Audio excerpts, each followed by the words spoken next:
Welcome to Starcraft 2 Battle Report. My name's Dustin Browder. I'm the lead designer on Starcraft 2. And I'm Robert Simpson, an esports team member. We've got a great game for you here today. We've got two of our players at the studio, Yan-Ho Lee playing as the Zerg and David Kim playing as the Protoss. They'll be playing on Scrapyard. This is a new map we have for Starcraft 2 that's got a lot of really interesting features on it. And we can see here we've got Yan-Ho as the blue Zerg in the upper left part of the map. And as we move across the map, we'll see both of these players are actually very close to one another right across this narrow gap of space. And here we come upon David Kim playing as the white Protoss. There's a lot of interesting terrain features on Scrapyard, the first of which is going to be this rather large front ramp that leads into your base. It's a lot harder to block than the rest of the maps that we've seen in any of the battle reports. Yeah, absolutely. A lot more challenging for the Protoss player on this map to block that ramp and defend themselves from any early aggressive Zerg moves. Coming down to this part of the map, we can see there's a natural expansion. This is a place both players are likely to try to look to lay down some additional buildings and start collecting some additional resources. And right up here in the middle, there's a small group of vents putting up some smoke. Units can't see past that smoke, so it's a great place to hide your units.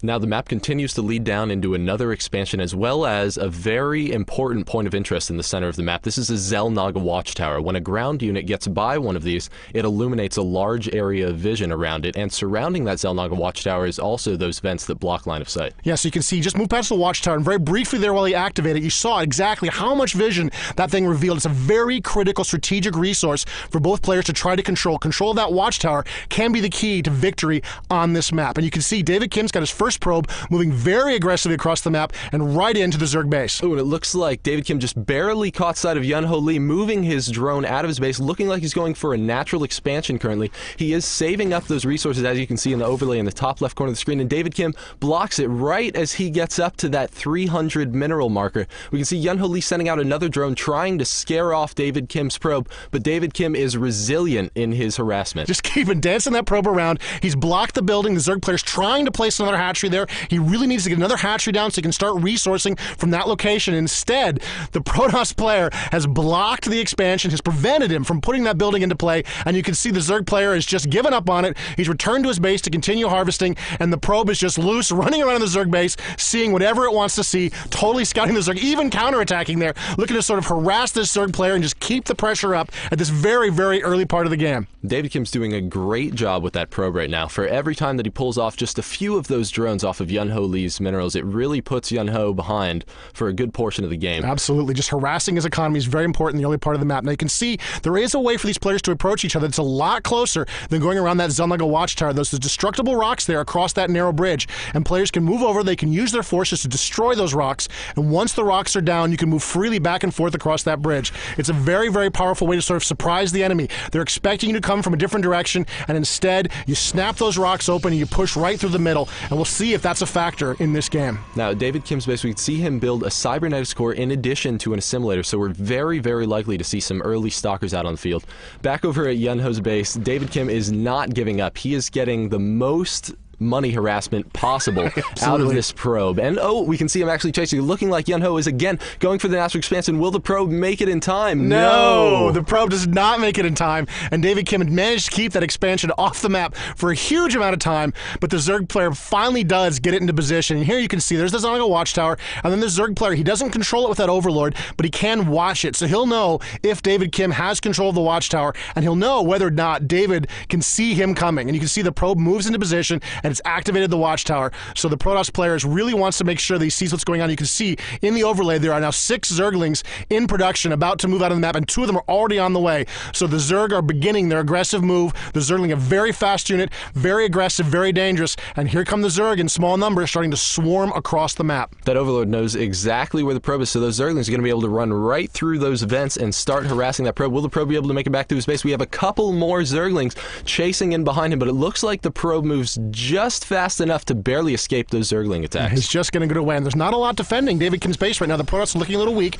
Here come a couple of nullifiers. This is a new unit to StarCraft 2. It's got a very powerful ability called a force field that it can use to block terrain. You can see the nullifiers are moving out, but they don't want to get trapped. They don't want to get surrounded, so they move back up the ramp. And you can see the Zerg are hiding in the vents, gathering their forces, sort of waiting to see. Here come some more Zerglings that look like from the south, moving up into those vents, and the Zerg are just lurking there, waiting for enough forces to move in. And here they go, moving into the Protoss base. So now that's 8 Zerglings trying to move up to the Protoss base, but those are 2 beautiful force fields set out by David Kim. He can now micro one of his nullifiers around while the other one continues to lay down cover fire. The Zerglings know they have no chance and start heading back into the base, but it's not looking like 2 Zerglings are going to pose a very large threat against those nullifiers and all the probes in the base. Yeah, even the probes could turn and fight if they needed to, and you can see the Zerglings are trying to remain a threat, trying to harass, and they don't really get much out of it. They're quickly destroyed by the nullifiers, and the nullifiers are sort of free to move back to protect the front of the Protoss base. Meanwhile, the Zerg have gathered in the smoke, are trying to hide, and that's a Zealot and 3 nullifiers moving out to engage. It looks like the Zerg are going to have to run for it. They're not going to be able to hang out there and survive.